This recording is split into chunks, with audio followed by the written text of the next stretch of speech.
Technical computation and financial analysis po.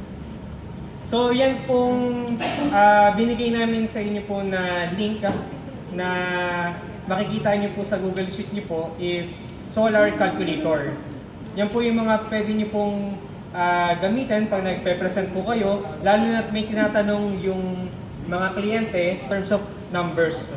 For example, system capacity na kailangan, solar capacity na kailangan, number of solar panels, area covered by the panel. Kunyari, gaano kalaki yung area ng isang solar panel na mako-cover yung roof. Okay? Then, gaano naman kalaki yung required roof area. And then, monthly energy production ni solar, monthly savings from the solar.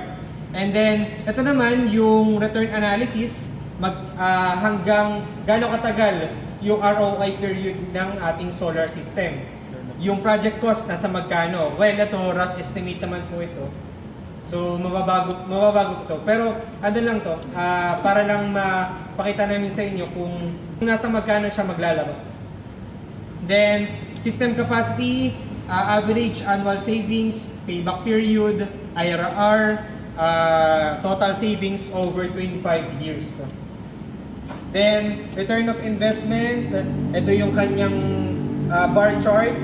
Then, kapag naman gusto ng ating kliyente na magpa-net metering o gusto niya mabayaran siya ng PELCO while exporting energy from the grid. Yan. So, ito yung net metering. So, yan. Kupaltan ko na lang to later on. PELCO lalagay. Ayan. So, paano po sa inyo pong Google Sheet if ever na okay na? Para ma-discuss po namin kung ano po yung kung paano siya gamitin. Dito po tayo sa may Marcon Builders Sales Team.